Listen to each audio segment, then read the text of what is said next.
Hey everybody, Scott Brearley here from Soulmates and Suitcases podcast, episode 34, with my beautiful wife, Lisa Brearley. And today's been absolutely amazing. A friend of mine that I've known for 30-ish years. We were actually both in recovery houses when we met. And here's Allison, and the conversation today is going to be amazing. She's into Reiki, she's into healing. She's into almost anything that will help you heal. And if here's Allison. Excited for the conversation. Yep. Yeah. Oh, Is that better? that's better. Yay. How are you doing? Good to meet you. Good to meet you too. Have you not met her at the? Oh no, each time I've seen you at Sober Rider, she hasn't been there.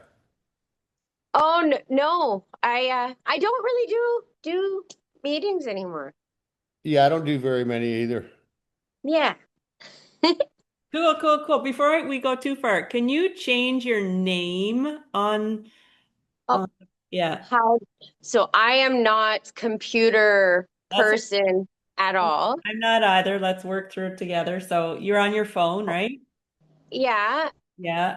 Um, so I clicking on me, but I don't know how to change the name. Wonder if I can. Let's see. Oh, Uh, name. Yay, I can rename you. yeah. Alisondesrochers. Yes. And no capital in the middle, right? DeRoches. It's Desrochers, but Oh, just Allie D. Ali D, I love it, love it, love it. So cool.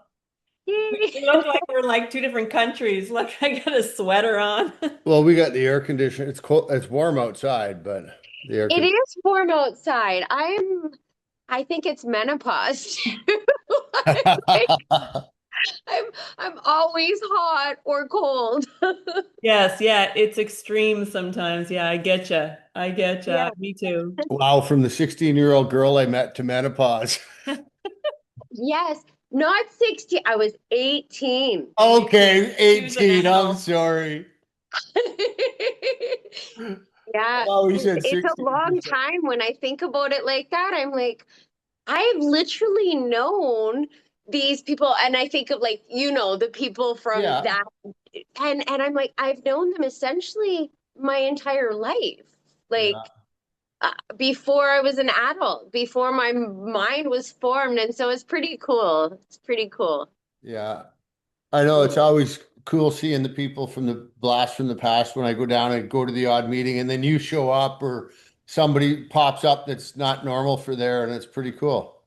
Yeah, right. It's somebody said that to me like because I don't I've just changed paths and stuff. And so when I do go, it'll be when I'm feeling not a lack of connection from my like spirituality, but from humans. Sometimes I go into this cave and then I'm like, I need people around me and I think there's something wrong, but I'll go to the meeting and I see tons of people that I've known forever and it fills my cup again. So Yeah. yeah, it's lovely. I'm kind of on the same wavelength. The last few years I've worked through, I won't say all, but most of my resentments with the people that I've had through the course of recovery and stuff, and it's been pretty cool. And some of them it's not really worked through, but it's just like it's okay the way it is, and they can stay over there and I'll stay over here. Yeah, it's just I think I know what you mean. I wish I had the word for it, but I remember I used to get so much angst about seeing certain people, Hmm. and then and now I'm just like, yeah, it doesn't really even matter anymore. I I don't feel know. like it's the art of letting go. Yeah. Or Exactly. Actually, it's interesting that you said that because I don't know why I wasn't watching Joe Rogan's podcast today, but something came up and it was like, can I swear on here? well, We'll bleep it out just if we need to. yeah, just if we don't need give to. a fuck. Like how to not give a fuck. And it was Yeah. like, and it was just this little few minutes thing about it. And I was like, I think I'm learning the spiritual art of not giving a fuck. Yes. Like, I mean, it is a book. We can see the Yeah, the title, that right? is a book. yeah, The I know. title. But and yeah, I don't know. It really does.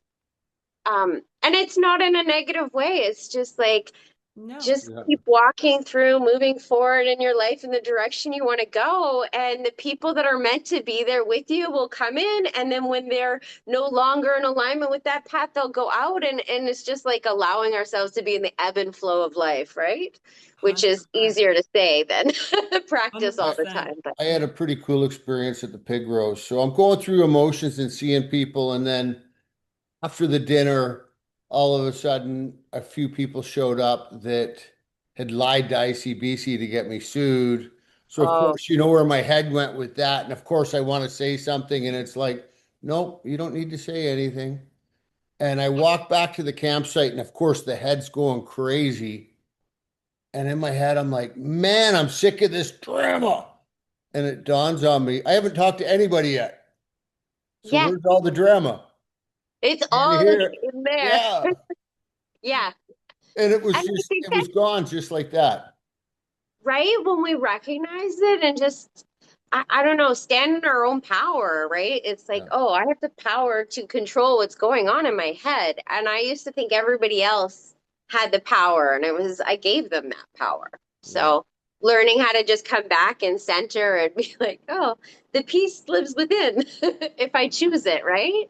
100%. 100%. 100%. I know I said that to someone the other day about the having your own power, and it's like you make a decision, you just make a decision. It might not turn out the way you thought it was, but you just made a decision. And you met, and then you can move on. That's it. It's I was laughing today because I don't know what's going on with me, but it's been the last few months, like being redirected, like having a competition date and then having injuries and having that put off. And then, okay, had another competition. Or even when I started, I was supposed to start in one division. And then because it's changed now, changing in a different division. And my coach literally just saw me on Tuesday and was like, I think based on posing and your injuries, this division. And there's that panic I feel inside. I'm like, but I've been training for this. And it's just like, just go with the flow. Like, so I'm changing divisions again, So, 8 weeks So, before my show. so let everybody know what you kind of show you're doing. yeah, what is this all about? Yeah. Okay, so I like lifting weights. It's been my passion my whole life.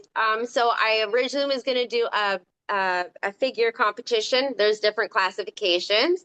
And then we switched me to bikini because the muscularity was so hard to do it natural nowadays. It's different. And because of my injuries, it has put me back like 2.5 months worth of training. And so now I have dropped into a new category that came in, which is fit model, which is the least muscular, the most body fat that you can have. Speaking of body fat, it's like 13% still, so it's ridiculous.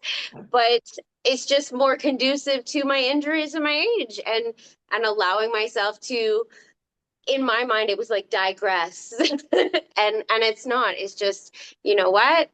Posing, injuries, like let's just honor my body and do what is okay and not twisting me into pretzel shapes. But Yeah. So yeah. how did you just kind of discover, I guess, that this was the thing you like? Like, what was it? Like, what feeling did it give you? Like, why did you want to really pursue it?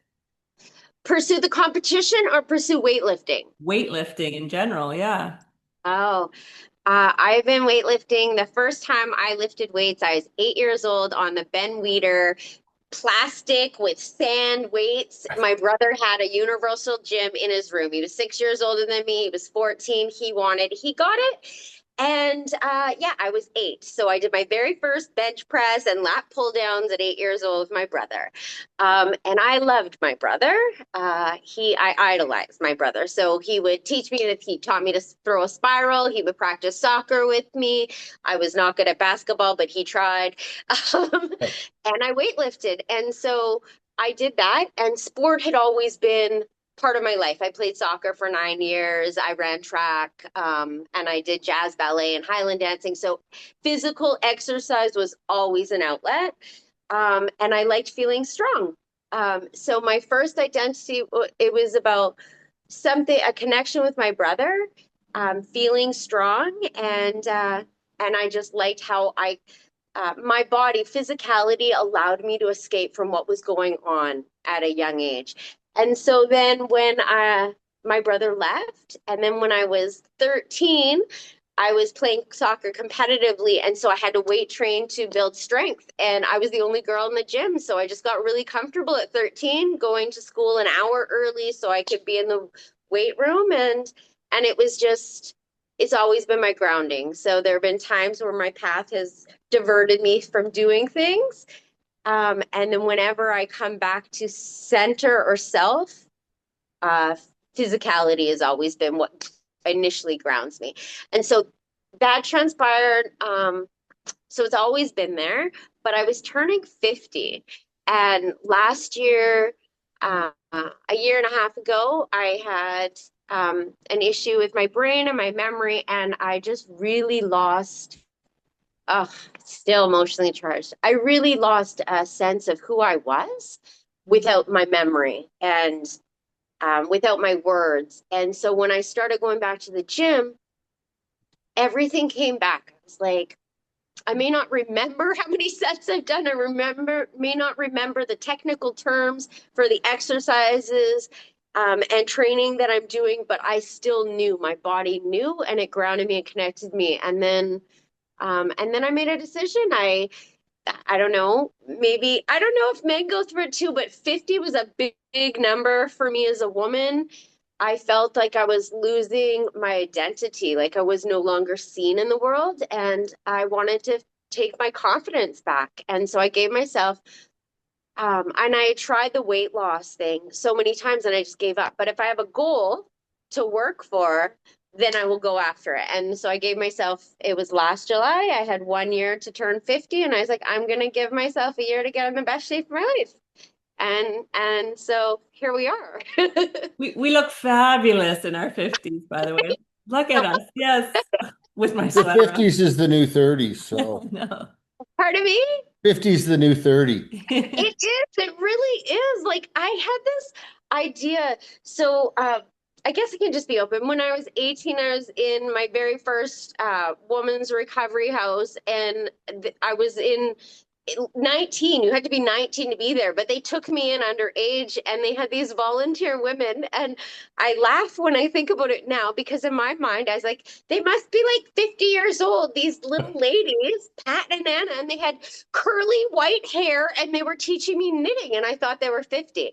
And now I'm like, oh my God, they were probably in their late 70s. But my idea of what old was, and I'm like, oh my gosh, this is 50. And I'm like, I'm so not anywhere near what these women must have been. They're probably in their late 70s. Hmm. Like, yeah, so it's, I don't even know where I went. Your experience about, I would love to hear more if you want to tell more about the memory and the brain things. But just one thing I've heard recently is that when we start to, I like to use the word elevate. You use whatever word you want to use. Oh, I had a, that we on almost on purpose, we're meant to lose the past, like the memories of the past, so we can be more present into who we are now and where we want to go. So I think so maybe you can share a little more on that, and if you want to share more on that brain experience you had. It's interesting that you said that, because I would, so I guess when your brain is healing, it can cause like lots of instability and fluctuates with mood, and I escalate really quickly, and then I would just forget. And so I was offending people. I was people that I had issues with and stuff. I was like, why aren't we friends anymore? They were like, you stopped talking to me like 6 months ago. So it was interesting because I had forgotten that I was upset with people and whatever the issue was. So back then, when it was happening, I felt lonely, scared, isolated. And to be honest, I had lots of suicidal thoughts. I was like, uh, I don't want to live like this. I was so lonely, but I would make a plan. And an hour later, I wouldn't remember that I had talked to you. So it was really, really quick. Is that the short term? It was really, really quick. In the middle of a sentence, words, I was always very articulate. Words have gone from me. I'm grasping. So, it was painful because it was like a dying of the self that I had known. Mm. And I look at it now, a year and a half later, and I still get frustrated, Mhm. but it allowed me to move through things in a more authentic way. Like they pass and I would forget. And so, you know how other people have that memory. And so they hold on to resentment or anger or fear. I'd forget all of that. And every day I woke up, or every hour, you could literally have a car ride with me, I was saying the same kind of conversation in an hour. You know, Barry Scott. Barry would be Yeah. like, he'd be smiling and so patient. I was like, I've said this. He's like 3 times now in like an hour drive. Well, So, that's why he's nicknamed Care Bear. Care Bear. Ah. and so the people that got frustrated, it really just guided them out of my life because I needed gentle, I needed patient. And I didn't know that, but that's what I needed. It also cleared space for me. So I really had time to come back to self. Like, who do I want to be? What do I want to embody? What are my goals? And really, I think, like, I was scared. I didn't know the street I lived in. I didn't know what city I lived in. I I thought I was 36 years old. And when they told me I was 48, I was like, I am old. Like, I thought I was 12 years younger. So it really changed things. And it probably took until June or July of last year, like almost 6 months before I started feeling safe again and coming out. And so I look at it, it forced me to go into sanctuary. Does that make sense? Yeah. Yeah. Did they ever say what happened? Like what caused it? Um, well, we're just going to be completely 100% honest here. Um, so I was diagnosed with bipolar, but not, and a long time ago. But when I first went into recovery, I was diagnosed with borderline personality disorder. And I thought I was just broken and demon spawn. Like that's what I thought I was. And then it wasn't until I was in my 30s that somebody was like, actually, have you been like tested for bipolar disorder? And because I had done trauma therapy and all this stuff, and I was like, no, I'm not that. I'm BPD, and there's no fix for me. and and then so they did that, and I was actually diagnosed as bipolar, but not classical. So rapid cycling and hypomanic, which meant that I don't have the full out mania and think I'm Napoleon or anything. But and so meds didn't work for me. What was the question? Oh yeah, okay. So yes, I remember. So the reason why that's relevant is so I still escalate, but I had to learn because they would try and put me on typical bipolar medication. And because I rapid cycle and I don't go full out, it either completely made me sleepy and I just sleep all day. And then I was more depressed and I just wanted to eat, or it wasn't enough. And so I would escalate. So I was like, oh, this doesn't make sense. Go on meds. It takes you like a month to balance out, or 6 weeks, to get to the right dose. And then I'd be going into my next phase. So I had to make a choice to not go on meds, to come off of meds and try. And that was when meditation started coming in, breathing, just grounding, and that kind of connection. And that wasn't a straight linear process as well. There are lots of ups and downs. But so what happened is they say it was a combination. So I did have shingles. Um, and I didn't even know I had shingles. I'm just so open. I thought I had herpes. That's what I thought I had. I just assumed And it wasn't until I was in the hospital and I had the rash up my back, and I always get it in the same spot by the base of my tailbone. So they think it was a combination of that, what was going on, because I was actually at Barry's house. We looked through it and they think I had a bipolar psychotic break. And they believe they found opiates in my system.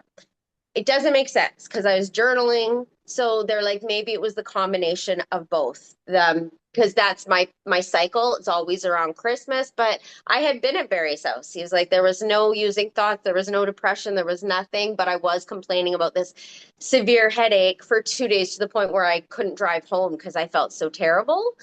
And then I ended up that was on Boxing Day. I slept over there, went home on the 27th, and was in the hospital on the 31st. So whatever happened, was it bipolar episode? Was it just this, or was it the combination? I guess it doesn't really matter. And that was something too. I was like, it doesn't make sense. There was not one using thought, not one journal entry saying anything. It was just, and so I had to have a lot of compassion for myself in that moment as well. Yeah, that's Because beautiful. Yeah. it doesn't matter. Whatever happened. So But I have another question for you. yeah, Because how you went on about you got diagnosed with bipolar, but the medication didn't work. I was in the same boat for years, and I yeah, struggled with my trauma for years. And when I went and dealt with some of my trauma, but a lot of the issues were still there, even though I dealt with most of the trauma. And then yeah, last year, I went and got diagnosed with ADHD. yes, And ADHD people get in Canada get diagnosed with depression that actually have ADHD. yes. Have you have you went down that rabbit hole yet? So I think what happened, no, no, I've checked into the ADHD and stuff. And so I don't have ADHD. I have ADD, Yeah. they say.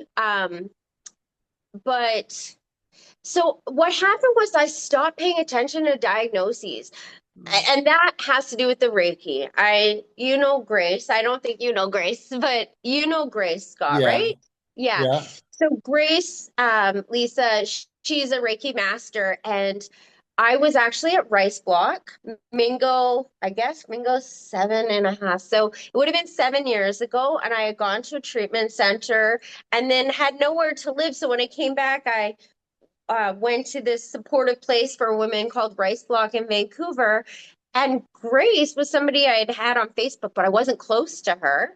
And she was trying to get her Reiki Master level. And so she had to do a certain amount of sessions. You have to have a certain amount of hours. And she put this thing up, and I was just so open. I just wanted healing. I was like, I don't know, I'll try anything. And I went there. Um,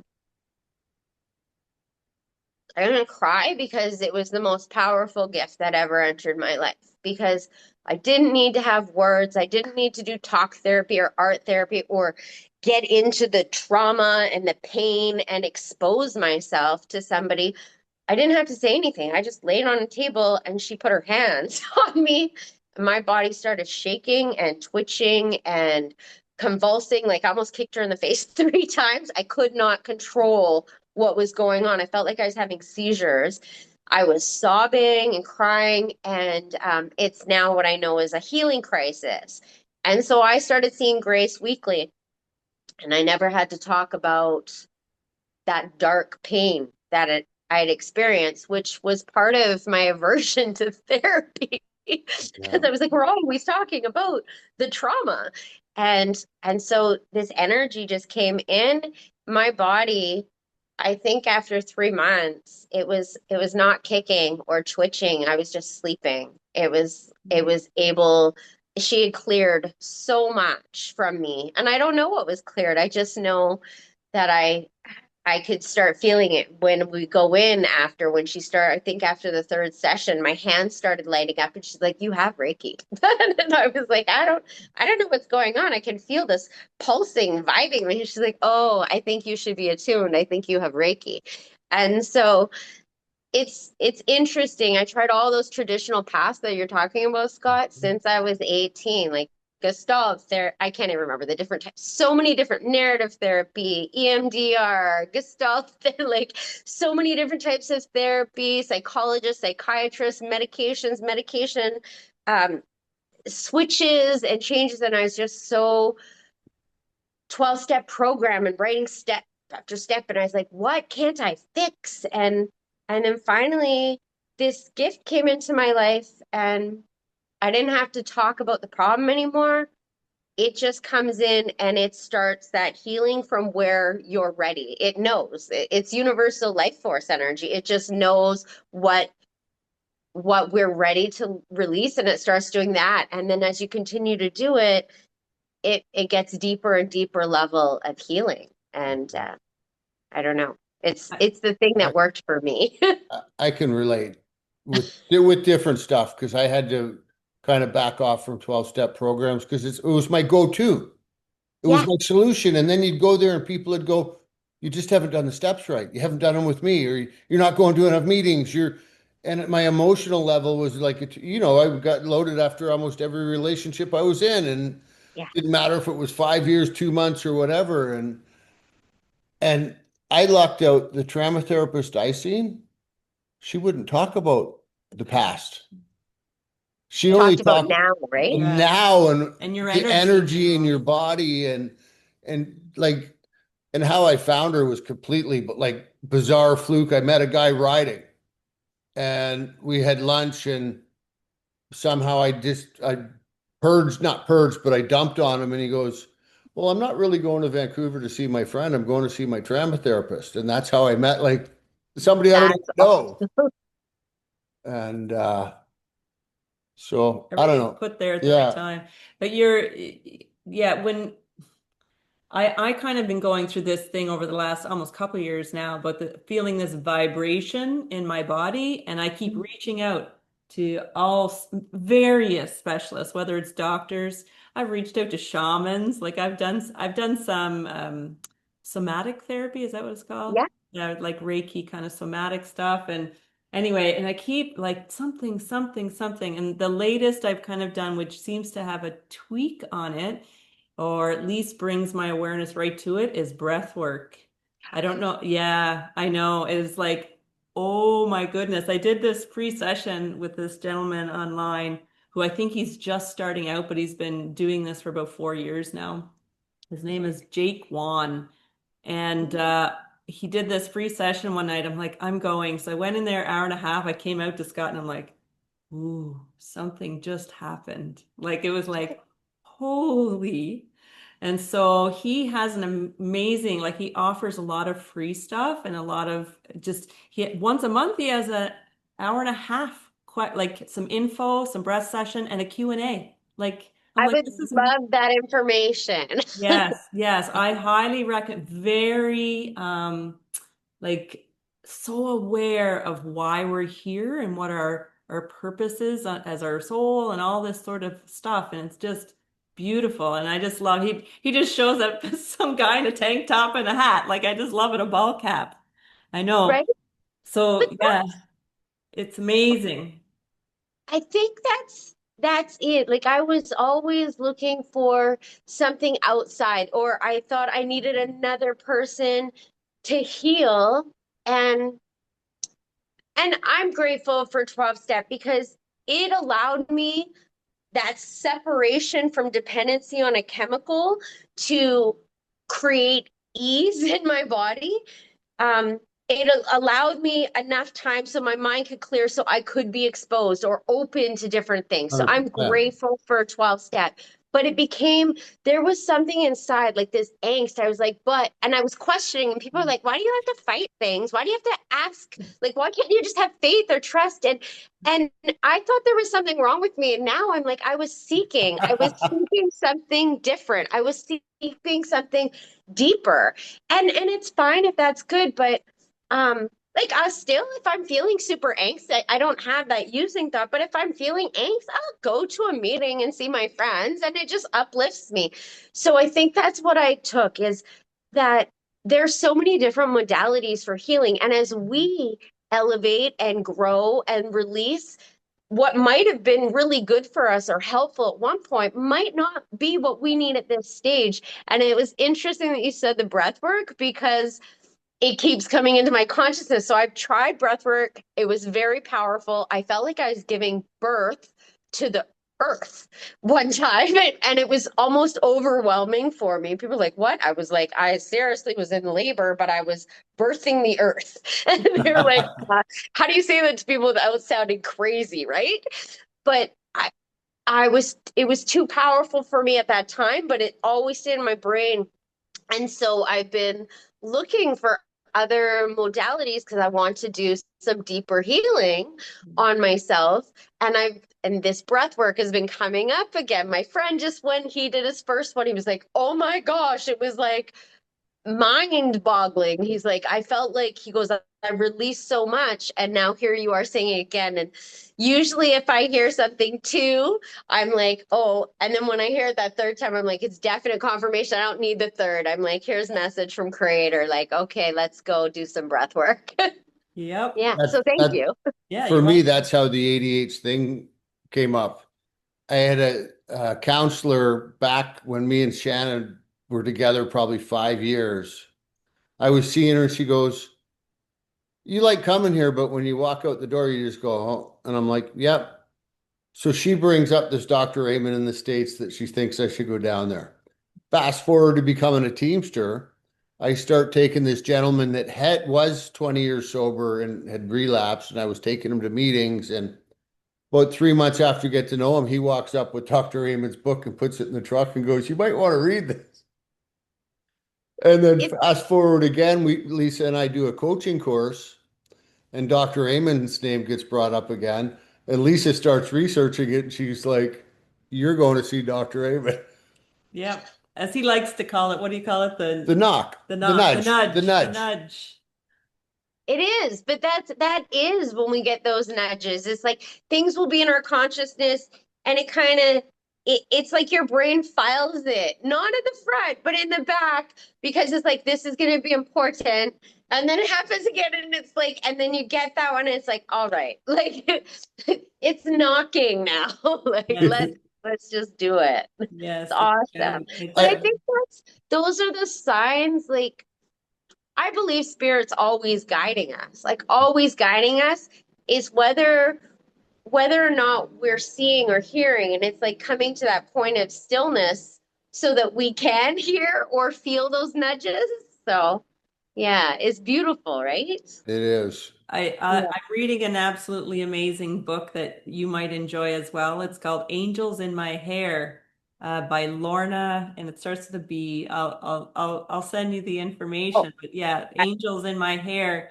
And so yeah, coming to this understanding of you do really have that sort of soul spiritual support more than we realize. And yes. yeah, and being able to let go that I need to have all the answers and just to let go. Which is it's it seems so simple, but that's like have you heard that acronym, keep it simple, stupid? Yeah, Or like and I was like, it's it seems so simple, but really it's like that flexibility. Like today, that's why I'm kind of laughing, like because today, Lisa, when you're like, oh, when you appreciated my ability to just, I was thinking, well, that's interesting because that doesn't happen every day. But so it happened yesterday. My car hasn't been started. So I drove to Chilliwack because my friend's coming in from Ontario tonight, and I didn't want the car to not start on my way to pick him up. So I go to Chilliwack last night so I could use my mom's car. Grateful that I didn't drive home. I was tired. So I was like, can I just sleep here? Which is so good because I left my house keys in my car at my mom's house and then drove home today and was locked out. Had a thing for the gym to audition to teach group fitness. That was wrong. Thought I had to be for this at 11. It was 12. I'm like, it's just been one thing after the other. And I'm like, I would have been like screaming or something a couple years ago. I would have been so upset and frustrated. I'm just laughing at myself. I'm like, oh well, like it's happening the way it's supposed to happen. He's the same My way, last few yeah. days have been like that. Like our life right now is kind of Happening. uh like as of October 1st, we're homeless in Canada. He Oh, says that I say that. Oh no, no, it's it's a good we're thing. renting our house out and okay. moving forward. So it's like, yeah, it's just different and changed. So we're liquidating everything we own and watching. Big changes. Oh yeah, big. And plus we're still getting the little reno or the big reno that we've done. There's still little bits to do with that, and I'm finding no motivation to do it. And yesterday to change the toilet seat, I had to go up and down the stairs probably 6 or 7 times to get different stuff. And you really only need a Phillips screwdriver to change the toilet seat. But that's just how my day went. And it was like I was fit, but I got angry but didn't react. Like I was frustrated and at that point where I just wanted to chuck stuff and so it's getting better over the years and And that's it. It's getting better over the years because I think that's what I've been learning in the last year and a half to have compassion and patience for myself and treat myself the way I do others. So other people in my life, if they forget things or they made a plan and they double book themselves, I'm kind, but I was beating up myself so bad last year. I kept saying, I'm dumb now, I'm dumb now, I'm dumb now. Because I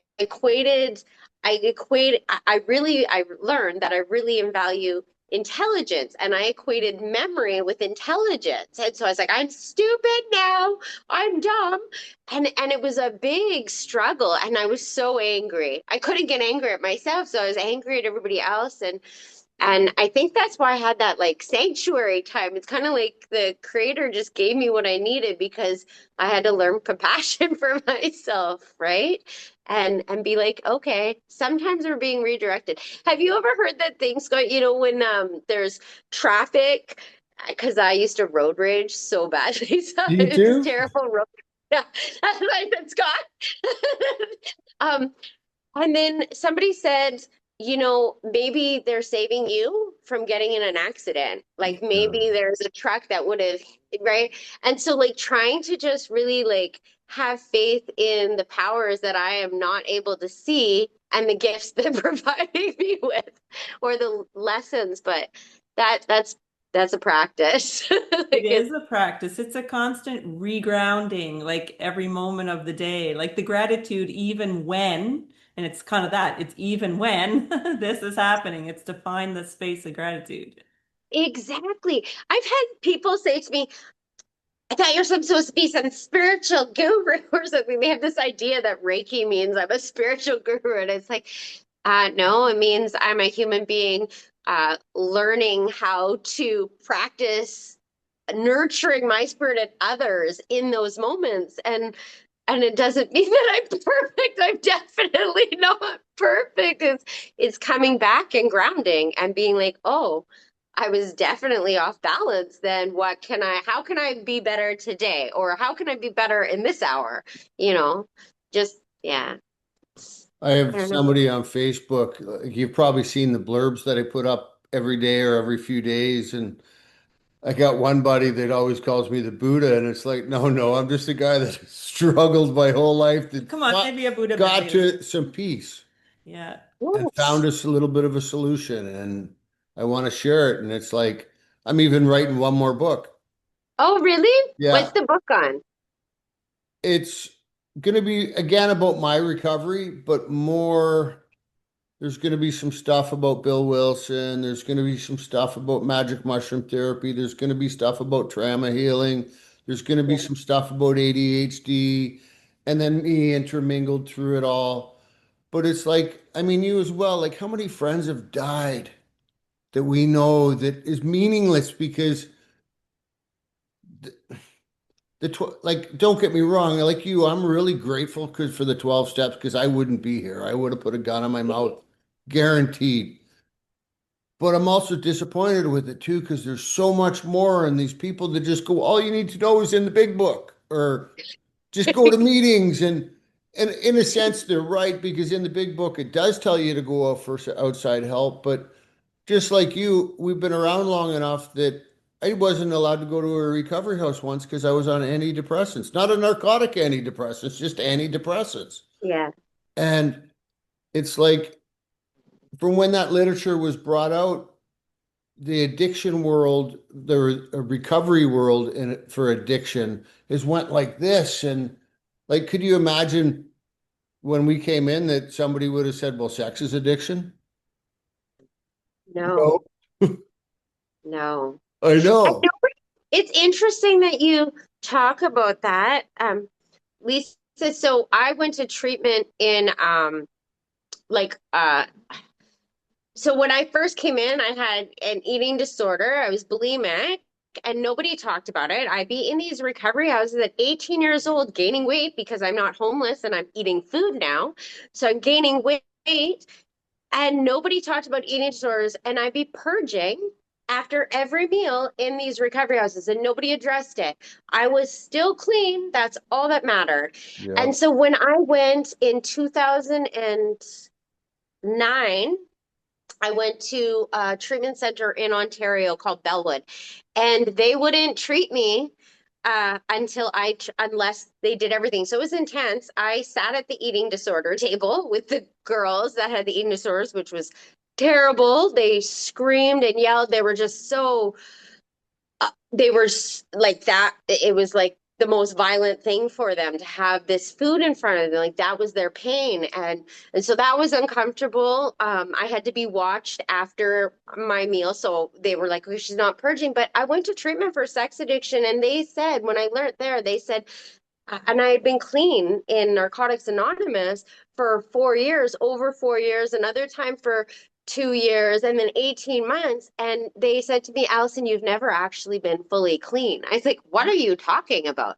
And they said, have you ever gone without acting in sex addiction, sex or love addiction, acted without your eating disorder, and been clean, all three? And I was like, no, but clean is just for my drug addiction. And they're like, no, it's about purifying your spirit and being connected to who you are and feeling all of those things without anything. And so that was the first time. Like, so I came into 12 step, I was first introduced to 12 step fellowship in 1989.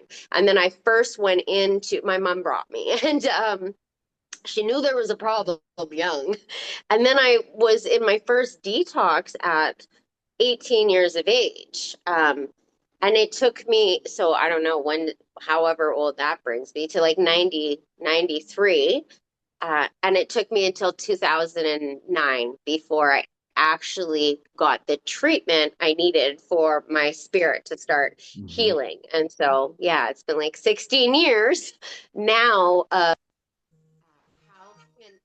Oh, can I not act out in an eating disorder? How can I not act out in wanting to have connection to a man or attention, or using, like, it was crazy, like everything, like just learning to be in my, I was having panic attacks all the time. It was the most. And so then they saw my trauma so bad. So when I was 13 months clean, I stayed clean from that.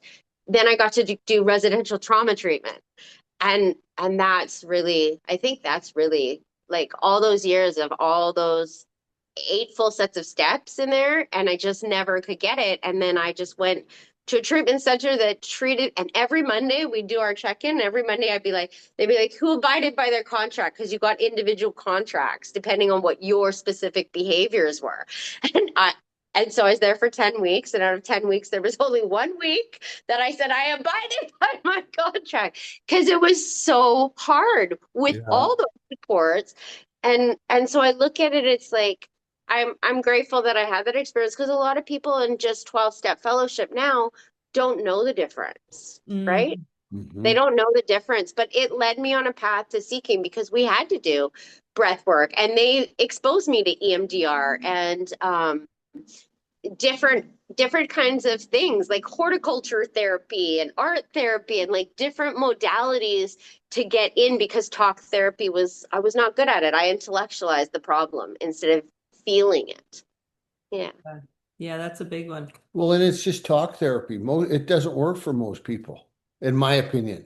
Most Yeah. people that I look at out, how many friends that have went to counselors and therapists, and not saying all therapists are bad, and like what works for you though wouldn't work for me, and what works for me wouldn't work for you. And it's Yeah. like, however, though, getting the love and compassion to support you while you're doing that journey is what we need. Because I look back at me and all I got was tough love from Mm. everywhere I went. And you know what I really needed was somebody like Lisa that was so accepting and so just there and loving, something that I didn't know. And it's like,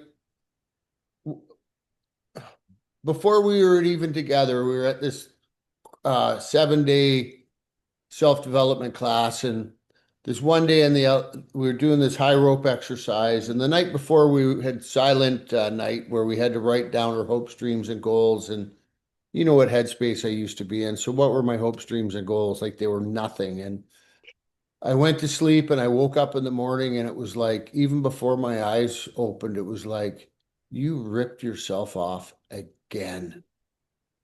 Get something on that paper. And the first thing I put down was I wanted a partner. And so I go to this high rope exercise, and I share this a lot because I truly believe it transformed my life. There's this guy, Felipe, he's standing there. He goes, so what's your top goal? And I'm like, or hope or whatever. And I said, I want a partner in my life. And he goes to me, well, what are you going to say to her when you wake up in the morning? I said, I'll roll over and say, hey, babe, I love you. And he goes, why don't you one up it? And I'm like, I didn't say anything, but it's like, you moron, how can you one up that? And he goes, why don't you roll over and go, hey, babe, how can I love you today? Yeah. Because That's then, in your book, isn't it? In the book. yeah, Yes. and then she can teach me how to love. Because where I come from, I don't know anything about it except for, oh, she loves me because she's giving me sex, or you know what I mean? And it's got nothing to Yeah. do with that. And it's, I don't know. I don't know where I'm going with this, but it's like, I know life, where you're going with this. we're so misguided by so many outside influences when it's inside that we need to go. And it's my AA mom. I've known her since I think I was like 16, 15 or something like that. And we were at her house last summer or the summer before, and we were talking recovery, and she's talking God. And I said, well, I'm my God. And Phyllis is in a wheelchair. And if she could have got out of the wheelchair, she probably would have got up and smacked me. And then when I explained what I was talking about, she kind of got a little less irated. However, last summer, she called me and went, I owe you an amends. And I'm like, what? And she goes, I was so determined to force my way in the AA life down your throat once more time that you wouldn't have been able to grow again. And from the man you've become in the last few years, like I would have stifled that by my opinions. Yeah. And that's what the big thing that I'm about is, why are we stifling people?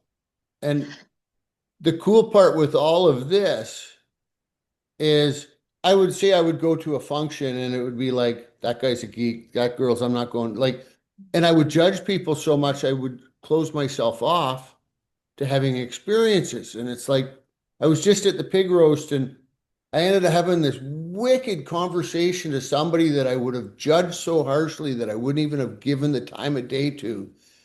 And he was able to share some feelings.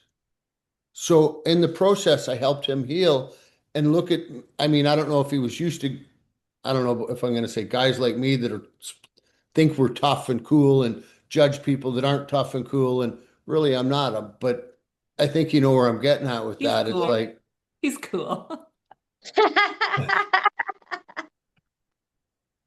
It's funny you said that I am God thing. I don't know why. I have this very creative brain and mind, and I always love creating and doing things. And I actually decided to start selling t-shirts on Etsy, and it says, I am God, grateful on the daily.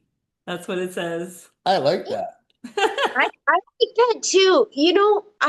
I was smiling like with the God thing because so I my mom's from Ireland, raised Catholic, went to school like taught by nuns and priests. Um, and then so that was my family and that was how I was raised. But there was also something different. I was blessed because from Ireland, we also believe in magic and fairies and the fae and Celtic traditions and that lore that people think it's just lore. But as a child, I took it in as gospel and I just believed it as truth. And like kiss the Blarney Stone and like I just always believed in magic from the time I was younger. And I think that helped me because when I was first exposed to 12 step, like formally in the recovery house, they said you had to have a God. And I remember doing my first step two, I was doing my oral 2 and 3. So we had to share at least with another person Mhm. and or two people. And I remember who I was with and outside this tree and I was struggling with this God idea for so long. And they were like, oh, God is just just something that is safe that you can depend on will be there. And I was like, nothing is dependable. Nothing's ever been there consistently but trees. I didn't plant the trees. I didn't water the trees. I like they're just there and there was this tree and so I'm doing this thing with her and I'm talking to the tree because this is my God at the Yep. time and the woman's like trying to answer me and I was like, stop. I am praying to God. And she's like, what? And I was like, the tree, the tree is my God. And so like I don't know. I like the fact that I could make it anything I wanted. And I think that's how my spirituality has always evolved. So it was the tree, and then it was the sun because the sun powered us. And then I was like, oh, it's all of nature. And then now when people are like, well, you don't believe in God, I'm not a formal God, but I say God or I say creator, and I'm like, God is life, God is good. Like that's all I need to know. So anything that promotes life is God. Anything that promote like so anything that doesn't cause harm is of God. And when I say harm, I don't mean like because in nature, yes, there's destruction, but that harm, it's you're harming something to make way for new life, like new, do you know what I mean? And so it's very I don't know. It's just changed. And I think that's what I liked about my experience with the program is because I got this base where it taught me to really try and get connected, but there was this formalized way. But the actual program doesn't teach you that formalized way. It just says like, and I think we for me it was like being guided by my sponsor. And so my sponsor was like 12 step and it was just like this kind of thing. And I kept listening for this message, like I was listening for God to speak in my ears. And something happened. Actually, Bo's my ex-husband. Scott, do you remember Bo? No. Bo Belrichard, he was young. He went to the door at like 18. They took him. He had cancer, testicular cancer. I don't know. He was going through that treatment when he was there. But Bo, because he had testicular cancer at so young, he was like yeah, early 20s and lost his testicle, which was quite traumatic for a young man. Wow. But Bo started doing meditation. And so he was doing Vipassana meditation and he did 10-day silent retreats. Wow. And he got me into meditation. So I look at it and I just look at I don't know. I look at how we evolve. Like he taught me meditation because I was having panic attacks. But I never learned that in the program. I was taught to meditate, but I didn't. I thought it was supposed to be the voice. And he's like, no, it's just coming into connection to self, like being at peace with yourself. And so I look at NA or 12 step got me to a place where I was exposed to different kind of things and different people, but it's evolved. My that's what I'm just like, I'm spiritually evolving. I'm still continuing to evolve. I different healing modalities, different spiritual practices, different types of people. And I think that's it. Nothing is like black and white. Like everything is changing. And when we allow ourselves to flow with those changes, we find more peace. And I think when we find more internal peace, we're happier for the outside world. Yes. right? 100% agree. It's funny how I've heard you mention panic attacks a few times, and there was a time I was having major panic attacks, and in this time I decided to learn how to scuba dive. Let's pressure it more. Pressure cooker. You have a panic So, attack with the BCD on. but you know what it taught me? I was down, I think, 80 feet, and I was almost ready to go into a panic attack, and I felt it because you can feel it come on, Yeah, and it's like, you know what? You have a choice right now: die or have a panic attack. that's it. Or live. Or yeah, or yeah, Yeah, sorry, die or breathe live, to like have a live. panic attack and die or live. And that's how I got to overcome my panic attacks with scuba diving.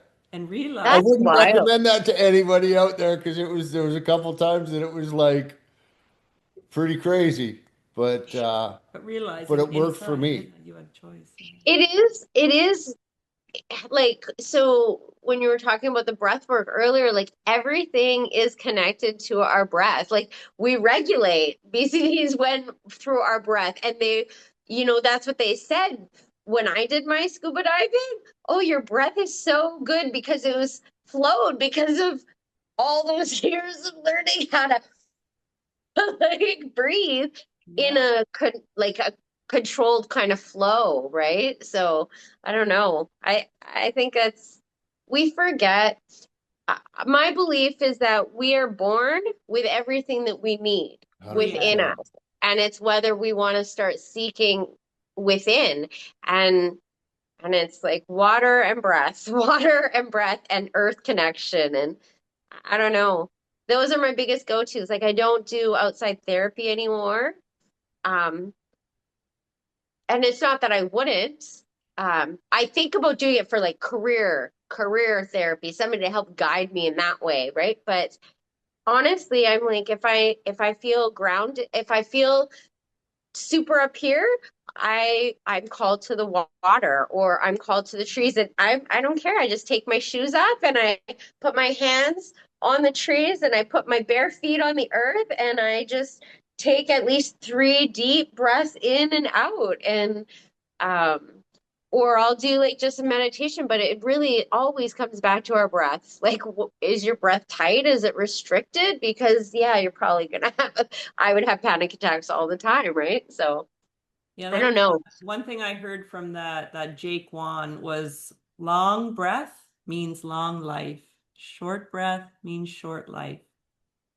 I like that. Yeah. And even looking behind you in that plant, sometimes it's as simple as that, like touching the plant, like breathing with the plant, like just knowing that feeling that you get when you're kind of at peace or with some sort of nature. Because a lot of us can't maybe get out into nature as easy. But Yeah. yeah, having that plant, and that was one of the things that was mentioned is that when you first wake up in the morning, get your eyes on nature, whatever that is.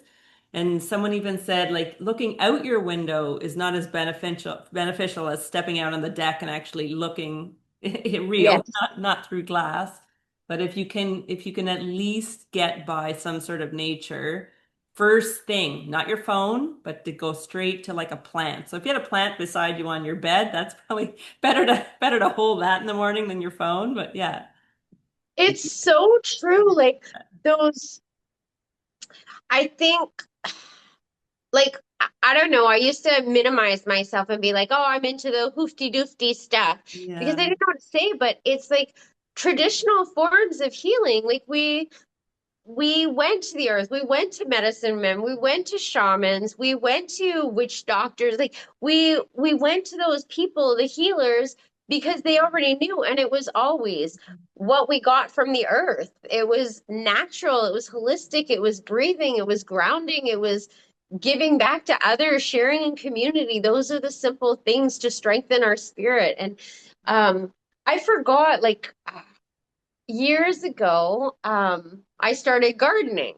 And then it was just, I happened to have a space to do it, and I didn't really know anything about it, but I was doing it and I quite enjoyed it. I didn't know how to do it, but I enjoyed caring for something. And then, yeah, I was killing them, but I was like trying. So I was invested. And then, The love was still there. The love was still there. yeah, that earnestness, right? And so I would kill plants. I was like, I have a brown thumb. My mom would give me a plant and I would kill it. I was like, how is this possible? And I don't know if you heard this, but in the program there used to be, you can't get into a relationship until you can have a plant for a year and And kill then you could it. have a pet. Yeah, I was like, I kill the plants. I just kill them. And so I look now, so that was like, I think 18 when I first heard that, and I'm 50 now. And if you see plants, tomato plants growing and sunflowers and like plants on my other deck, and they bring me so much joy. I'm like, I don't need a boyfriend. I got a dog and I got these plants. And I just water them and I talk to them and I call them my babies. And I don't know. It's weird. It's like gratitude for simple things in life, right? Yeah, Yeah. simplifying. Yeah, In Thailand, I have lots of plants around the pool. it's And amazing to watch him actually. He loves it. every day I go out and spend a little bit of time, every other day, just watering them or picking the weeds and that sort of stuff. And it's crazy. Like, it's like we're doing for the plants, we're caring for the plants, but that's also, we get that return care for our spirit, right? Like, I don't, so I was dating somebody for a year and he loves chickens and gardening and stuff and I just didn't get it. I was like, what is the big deal? And so when he was moving, he gave me a bunch of stuff and I was like, I don't know how to take care of these. And that's it. It's been 3 months of having these things and I'm like, oh, I love this. And I want to learn more. And I'm just like, what a gift. Like they're just gifts. So So, food for thought, you might want to get a snake plant. Oh, yes. why? Snake, well, because I might word it backwards, but no, I won't actually. The regular plants oxygenate during the day. Oh, at Snake night. snake plants oxygen during the night. So if you get the snake plant and put it by your bed, we just learned this in Thailand. So it helps oxygenate your room while you're sleeping. Nice. That's really actually thank you for that because and see this is the stuff. This is the stuff I love. Like being in the flow of Yeah, things because you get your messages from places you didn't expect. But so I've had this Fitbit and my oxygen levels. So I have sleep apnea, but I can't I don't want to use I choose to not use that me breathing too. machine, but it's a lack of oxygen. And so I'm like, what are different things? And so they've said like I can tape my mouth and different things, but maybe I'll just try a snake plant. I'm gonna write that down as well. I have the Who rose was Perfect. it that tincture was in my just, hair and snake plant do you remember for Monty that owned the oxygen. coffee shop up on 12th? Yeah, Well, he was just telling us yesterday he bought the tape and he says we bought it. he bought the tape for his mouth and it's improved his breathing hugely because apparently we're only supposed to breathe through our nose. We are. So it's taught him to just breathe through his nose by putting tape on his mouth or Yeah, more. where I can't remember why. There's something about because we changed the like the uh, the chemical process, things that I used to know and I no longer can say. But the process, when we inhale it, it's one way, when we go out with the other, and I can't remember, but I've heard that before too. So maybe I'll just do it. I mean, I am single. Who cares if I'm taping my mouth? And also the spiders won't get in there. Well, and There you you go. know what though? You say you're single, but if you're not with somebody that understands that you're putting tape on your mouth for a purpose, you're with the wrong person. And you know what? I don't think I'd care if I was with somebody or not. I I'd know be you like, wouldn't.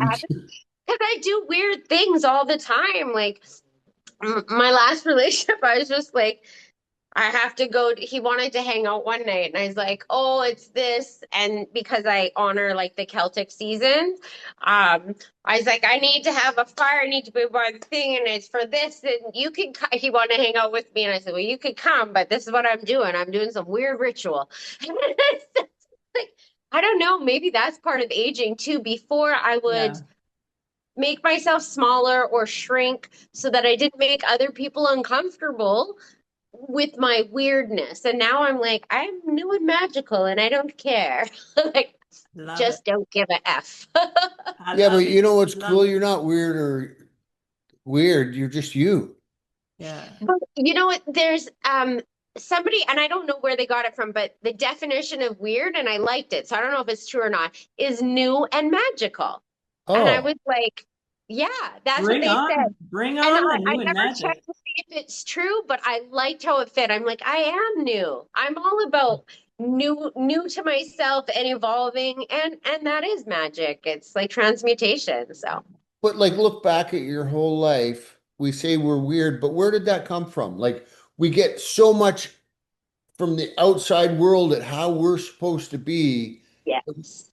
If you were allowed to be who you wanted to be right from the beginning, you probably would have turned out way different than you are today. I would have been a dancer. Well, but who knows? You You could can have been, still be a you can dancer. still be a dancer. No, and I still do. But I mean, I grew up doing jazz, ballet, and Highland dance, and I danced competitively. But they told me that I needed technique from ballet to do the kind of dance that I liked. And I did not like the technique and that rigidity of ballet. And it pushed me. And so when I started doing competitions, it stopped me out of it. And so I always think I come back to free flow movement. It's my medicine. And I think that's what I would have been. I would have just been a dancer. I would have taught movement medicine. Well, Yeah. this human school or human experience that we come to have, Earth school? and yeah, Earth School and the whole Dr. Mate, that when he talks about, we're born and we technically have choice. We can grow up authentic, or there's the attachment theory, right? So Yeah. I don't know why I just switched, but anyway, oh, I put my hand up. Oops, let me Oh see. yeah.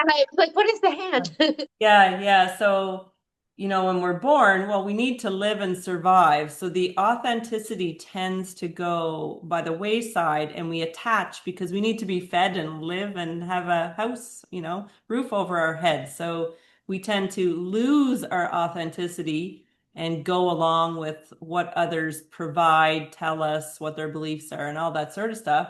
So we don't technically lose it, it's just hidden. And just like we were just talking about, we're born perfect. It's kind of my visual is we're slapped with everybody else's or layered with everybody else's crap over the years, and we've become to believe that that's who we are, but it actually isn't. The purpose is to rediscover and pull back all other people's beliefs and crap and rediscover that authenticity inside, right? That's kind of my theory.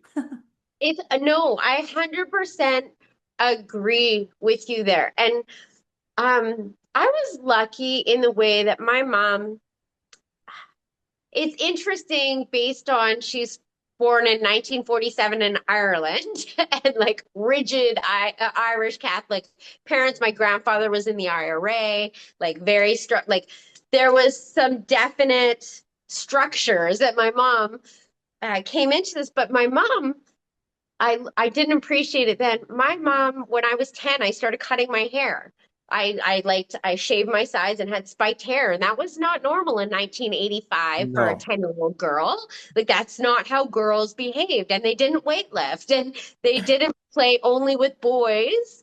And I think I was really young when I was like, I think I was born in the wrong body, and that was I'm definitely a woman, but back then I just knew there was something different about me based on social norms. And my mom let me cut my hair. My stepfather was like, girls are supposed to have long hair, but my mom let me do that. My mom nurtured sports. She allowed me to just honor who I was. And I think it made it easier for me to become Alison, like, or become, when I think of my spirit, I was named in ceremony and it's EagleWind. And so when I think of that, I'm like, who is EagleWind? And she flies. She flies free. She does like, they don't, when I think of eagles, they don't apologize for themselves. Like they just fly. Like they're majestic and beautiful and powerful creatures. And so when I think of that, I'm like, oh, I get to learn how to be me. I get to learn, I don't have the words for it, but so it's like becoming and cutting out all of those things. And the more I did that, the more I stopped worrying about what people in the program thought or microdosing, like telling people when my brain, I wanted to microdose for years and I was so scared it wouldn't be accepted in 12-step fellowship. And then, so then I was lying by, I can't see without them on. I was lying by omission. Um, because I thought I didn't want to make other people uncomfortable. And now I tell people, and people are like, oh, but you still go to a meeting. And I was like, because I still have the part of me when I'm feeling unwell is at risk of wanting to put something in me to make myself feel well. And whether that's sex or food or a drug. And so if I feel that, I'll go to a meeting. It's medicine. If I'm feeling anxious and having a panic attack, I'm going to sit down and I'm going to do some breath work. It's medicine. If I have pain in my body, I'm going to place my hands. I'm going to do self Reiki. It's medicine. And so just learning that in whatever moment I'm in, utilizing the proper medicine for that experience and not worrying about other people. And so I utilize anything. So I was scared about the microdosing, but when that happened, a friend of ours, I just not gonna out him on here, but he was like, Ali, I think you should do some mushrooms. And I was like, but I'll be loaded. And he was like, I think it would help you. And I remember I hadn't done mushrooms, I think since I was a teenager, and which is a long time ago. But I was smiling. I remember this is after the hospital, like 3 months, I was terrified. And I started laughing and just laughing. And it wasn't a microdose. It wasn't a major dose, but it was bigger than a microdose. And I was like, and I remember being with him driving and being like, it's so green and so blue. Like it was just normal, but everything seemed brighter. And I was like, it's so pretty. And it opened something up in my eyes. It opened my spirit again, like that life is beautiful. And I just needed to see it. And in that moment, I was like, I want to do that again. And so I've macrodosed, um, I think like 6 times over the last year and a half. And then I've microdosed. Um, and I don't care what other people think anymore. I'm just like my memory started improving, my mood improved, and when my mood improved, I felt more connected, which reduced the stress, which allowed my memory to improve further. And I think that's, I don't know, maybe it's just aging. Like I think 50 has been the greatest gift ever because I'm like, I just don't care anymore. I'm like, this is my journey, it's my life, it's my path, and I'm only responsible to myself, really, and my dog. I, Oh, what I remember just after I moved up here to Ashcroft, they were having a sober riders AGM in Merritt. And I decided I was going to go. And however, I got resentments about everybody there. And so somehow the night before I go down there to go for the ride, I did a pretty big journey. And however, I was meditating in my bedroom with the blindfold on and I'm thinking about tomorrow and the resentments I got because how I felt around the 12-step programs is, and with the people I had in my life is I would go to you and you wouldn't help me. And then I would go to Lisa and she wouldn't help me. And then I would go to Barry and he wouldn't help me. And I'd go to Gary and then I'd go back to you and the anger, nobody's helping me and I'm struggling and can't anybody see. And it dawned on me, it wasn't that you wouldn't help me. You couldn't help me because if you could have helped me, you would have helped me. And the resentment was gone just like that. And I mean, it went further in. And I walked into the AGM the next day and everybody's like, what happened to you? Because the chip was gone off my shoulder. That's how noticeable it was over. And unlike you, though, and yeah, I know you won't be shocked. It was like, oh, I did 6 grams of mushrooms last But it just, takes lots of anything. and I don't, Like, and I don't really, it doesn't matter because I was at a point like 50 wasn't graceful for me. 50, I got cancer. yeah. 50, I lost my manhood. Uh, I wanted to die for about 3 or 4 years, like, and after I started healing, it was like on one of my journeys, I learned how to laugh again because I didn't know how to laugh. And I don't think you've seen me through this period, but I look back and it was probably one of the darkest periods of being clean. And I remember the You first were time, suicidal, right? I sorry? think I spoke to you a few times, and I remember, I think, were you not suicidal Oh, or having, brutal suicidal, but I yeah, never acted on it. I the just wanted to ideation die. was there. And Yeah. uh, so I started microdosing, just 100 and 200 milligrams, but I never really did the math because I didn't do mushrooms when I was a kid. I was from Ontario, so they were far and few between there. So I buy this 500 milligram chocolate mushroom and not doing the math that it's half a gram. And for somebody that's, I think then I was 15 years clean, that it would rock your world, right? So I do this and I go to bed, and this is my first experience. And it's like I dreamt or like, I don't know if I fell asleep, but I processed all my resentments or the major ones. And I remember coming out of it when I woke up and it was just feeling a little less. However, now I've been loaded. I need to change my clean date. So I started beating myself up harshly. And thank God for my trauma therapist because I told her what I did. And she's like, well, did you do it to get loaded? And I'm like, no, I did it to maybe enhance my life. And she goes, so then why are you beating yourself up? Yeah. And the way I look at it, if I can't tell you about it, I'm doing something wrong. I mean, yes, as a friend, there's stuff I wouldn't tell you, but not something as simple as that. Were you scared of so I just recently started being honest to people, and it was so weird. Like I was scared. I was so scared at 12-step fellowship of having my friends if I wasn't within the parameters of what being clean for them meant.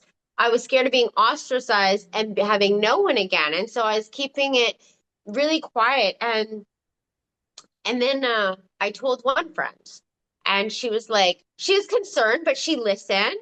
And then she's like, so nothing else? I was like, no. Are you having music? Like she just had to ask some Yeah. questions to check it out. And I was like, no. So I checked it out with her. And then I told my one other friend, like, so my two closest women friends, and once I had it then I was at this dinner, all recovery people, and somebody's like, "So how long are you clean now?" And I was like, "Oh, I'm not in the program. I microdose.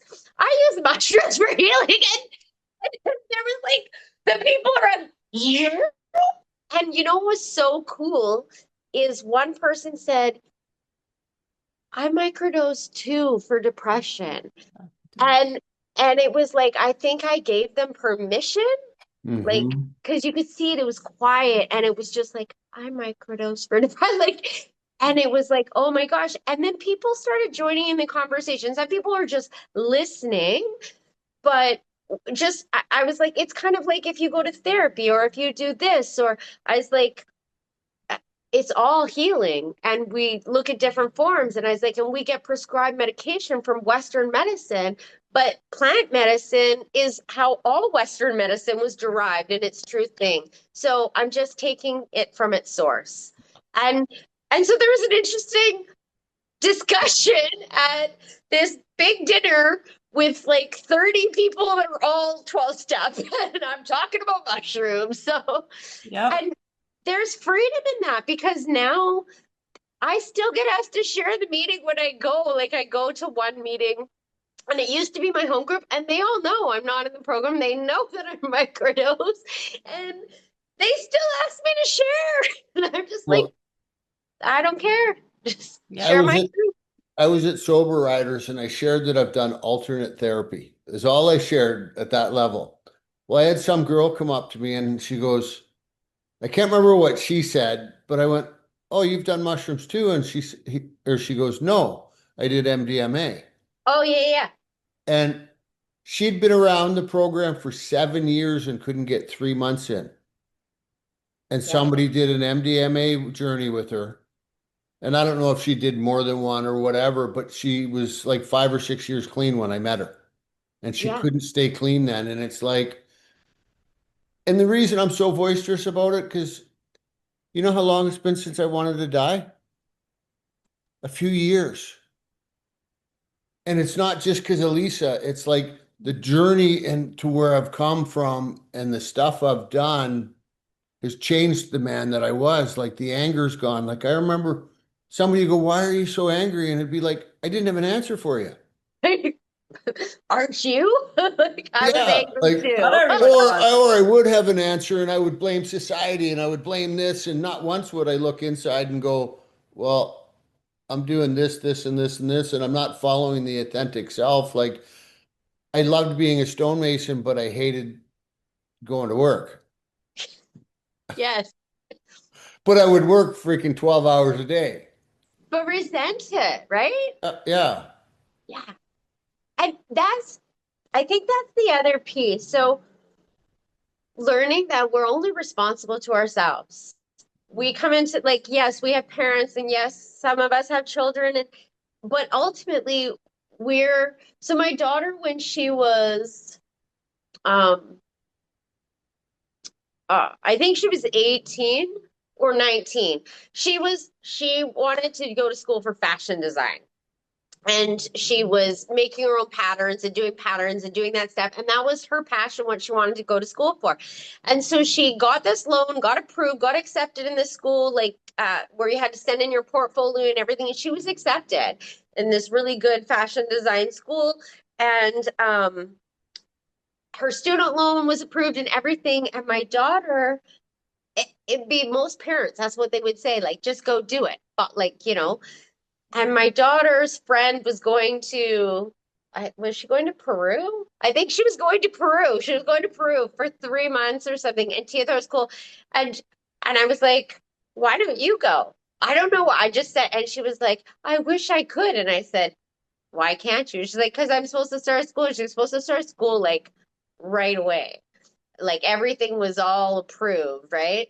Like $50,000 of stuff. And she's, and and it was just she just needed that permission. So my daughter left on a plane at 19 years of age. We had to get her medication from the doctor to get her on the plane because of the panic attack she was having. Mhm. Terrified. She came back after 3 months. She did ayahuasca in the jungle with a shaman. She Wow. just followed the thing, and then she did this other one. It's one's about going in and one's about going out. So two different types of plant medicines. She did them both. She did ceremony. My daughter came back. Then then the next year went traveling for 5.5 months around Southeast Asia. Didn't go to art school. And my daughter has no anxiety. She experiences something, but she went and did this medicine with a shaman, just like, and didn't want to do that. And she's Reiki yoga personal training, and those she works for herself. She's just always done that. She's like, I want to make my own hours. She came back so strong, like this anxiety ridden child that was going to do what she thought she was supposed to do, had this experience. And she said, Mom, it was absolutely life altering. She said it freaked me out. She's like, I was in the river where there's like ball, like those, what are those big snakes? The big, huge ones, Eel? anacondas. Python. They're Oh, anacondas. anaconda. Jungle. She's in the middle of a jungle. She's like, I'm swimming in the waters in there. And I was like, you were what? She goes, I was one with the jungle. And I was like, oh my God. But I look at it, and that experience altered her. And that's what I think. I don't know why I couldn't give myself the same permission, probably because I was so young when I was introduced to 12 step, and I thought the only way to do it was, and people can. Some people get it through breath work and other people get it. But some of us, especially if we have lifetimes of trauma, it can be really hard to find that on our own. And so I Yeah. think when Well, I gave myself permission to just do whatever was coming into my field and not judging it, Yeah. I don't know. I'm I happier. mean, I came in as young as you are. Like my first meeting was 15, court ordered. And most of my trauma, or a lot of my trauma, I shouldn't say most, a lot of my trauma came from the rooms. Mm. And I would imagine yours too, because if like they say, we're all sick people here trying to get well. And I it's think most of mine was before and in like, addiction, but there was definite trauma in the yeah, rooms, like psychological. yeah, definitely. Yeah. And Hmm. so yeah. Can you tell us more, Alison, about your Reiki side of things and how that got started? And I don't know, I'd love to come to see you and be a I, client. so like I said, I it was with Grace. And it was just it was random. It wasn't something I was seeking or whatever. It was just there. And she just put up that post, and like I said, my hands lit up and my body, like I said, I was kicking and shaking. So there was this invisible thing, like it made no sense. She just put her hands on me, and my body was twitching and vibrating and shaking. I kept having to get off the table and go to the washroom to release. So you know, when they talk about like physical detox from anything like medications or food, this was happening immediately. And I was peeing, and all night long, I was annoyed because every 20 minutes I was peeing and I was dehydrated and I drink more water. And I was like, what is going on? I thought it was terrible. I had no rest. And and then it's called a healing crisis. So Yeah. there was just this invisible medicine. And so I started seeing her weekly for like 6 months. And I wasn't doing the program because it didn't feel right. And I was doing art therapy downstairs, and I was in the downtown east side, staying clean in my using grounds, like right downtown where I had lived a block away and used and sold and did all of that for years. But I was staying clean without any using thoughts. And I was 28 days clean when I went back there. So it didn't make sense based on everything I've been exposed to.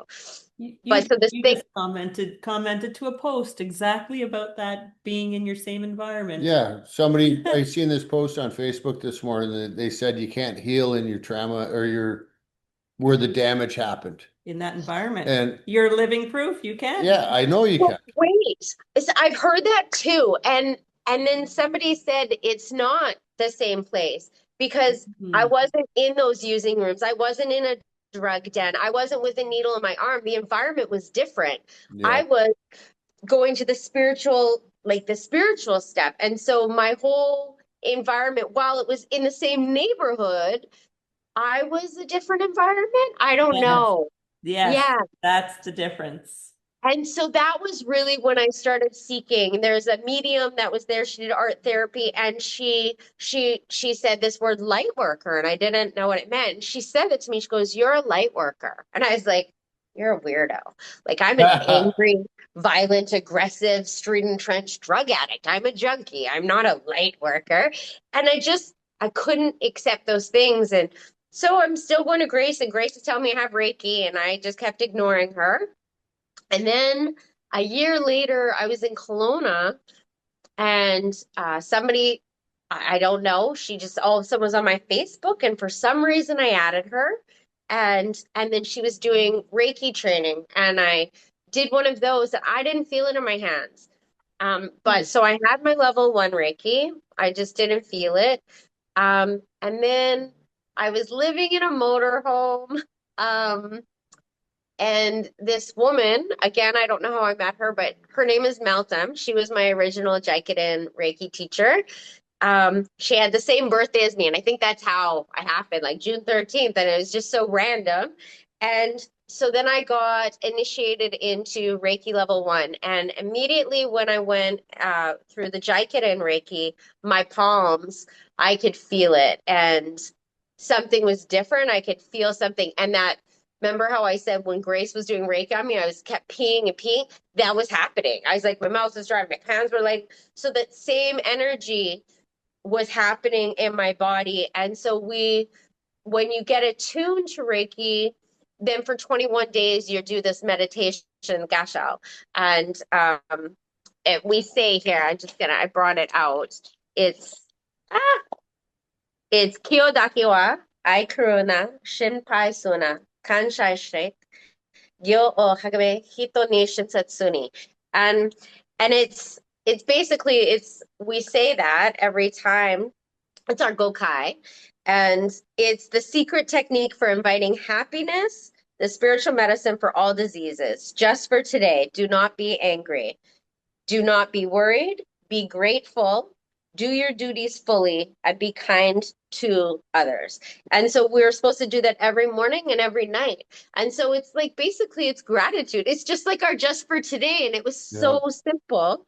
And so we did that for 21 days, morning and night. And it's strengthening because when you're saying that, even though I'm saying these Japanese words, um, I'm calling it in, and that was all they believed. So the symbols and things like that. And so I started practicing, and then I could feel the energy, and then it just grew. I was so insecure at first, but I would be like, you know how sometimes when people are upset and you want to touch them, you feel pulled to touch them or comfort them. That's all kind of our natural energetic flow, that universal flow. It's healing. And so when I started looking at the inclinations that I had, how it lined up with Reiki, I just started doing it. Um, and I can't explain what it is. Like it's that when I was saying like that esoteric thing, it's faith. It's just I just close, we have to keep our eyes closed when you're being attuned and you're sitting there and you're sitting there and they're doing things and other people are there and you don't know what they're doing, but then she puts her hands over and I could feel that energy come in. So I don't have a word to describe it, but it's basically when they initiate you, they are opening the channels. So we have chakras. So, but Jaikirin Reiki is different. We don't work with chakras. We work with the organs. And you can also do psychological Reiki. So we work with the organs, which are also in alignment with Western Reiki, which is chakras, because each chakra is linked to a different organ. So Vicodin, you use the organs. And so we're channeling that in, and it's a thing of purification. And so they do it. And every time you get your attunement, they're deepening and that channel and cleansing it. So every time it gets deeper. So like when we're talking about Reiki, my hands are so hot right now. Just talking about Reiki, my hands, I'm like, oh, they're so warm. And that's it. We all, my teacher, my teacher's teacher, and one of my teachers, she's actually taught from uh, Mikaro. He's the sensei from Japan who did it, and she was taught from him. And she lives in Japan half the year, and she comes, and I feel very blessed to have that direct lineage to it. But she's like, we're all doing Reiki, even if you have attunement. When we blow, when you burn yourself, that's Reiki. You're it cools it. Or when we rub stuff, that's Reiki. We just are not thinking. So I'm just doing it in a conscious way. It's just universal life force and calling it in and then directing it towards whatever area you need that healing. And so that's for physical Reiki. The psychological Reiki, it can be for anything, and it has to be, if somebody said I want Reiki for depression, but it's not really depression they're experiencing, and you put in the word depression, you use their word, you don't find your own, that it's not going to be it. So sometimes it's a process. I've done psychological Reiki with other people. It's a process because we think this is the issue, but then that's not the issue. When we think this is, and it takes some layers to get to what the actual issue is. And I liked it. I like offering it because, like I said, 20, 30 years or longer. I went since on my mom had me in my first psychologist when I was 12 years old. Or no, 10 years old, my first evaluation, 12 years old, regular season. And they couldn't ever find what was wrong. They just kept giving me so many different diagnoses. And this thing was so simple. I just laid on a table and let her put her hands on me and my body started healing because with Reiki, it's so pure. It's the highest form of intelligence. So Yeah. if you have a heart condition, but there's something else that needs to be cleared first, it will clear that. It will go to the area that is ready to be healed. And then once you've done that, it'll move to the other stuff. So I don't have to do anything. I just call in the Reiki. I don't even say call in. I just do my Gokai, and I sit in meditation before I do it, and I just allow my hands to go where they are. And so we learn to do the hand placements to do a full treatment, but I don't even it's like I get transported. I have to set the timer because often I'll be like, somebody will want an hour session, and it's like an hour and a half if I don't do it because I just like the energy's going. And then other times it'll be 45 minutes. It'll just you can feel it in your hands. I don't know how to describe it. And it'll be like, okay, there's another 15 minutes, but it's done. It's done its work, right? So it also teaches me to just trust the flow. Like, I think I know you were kind of like, how do I describe this? You were kind of, telling me that. And I think you said it well. And the words that kind of come to mind, it's energy flow. That's all that is, just energy flow. And because I think we get stuck, we get blocked, we get stopped, we get whatever it is. And so this is just allows that energy flow. And it's interesting you talk about that. And I think I need to explore it more a little because about 10, I don't know how long ago, I used to have a lot of bloating in my gut over my life, and I literally would lay on the bed and wouldn't touch myself, but I would literally go from top and go and push it out. And even doing it right now, it yeah. all tingles all the way down right to my toes doing that. I can feel that as if somebody brushed, a feather over my body. That's what it kind of feels like. So I think I need to explore Reiki more.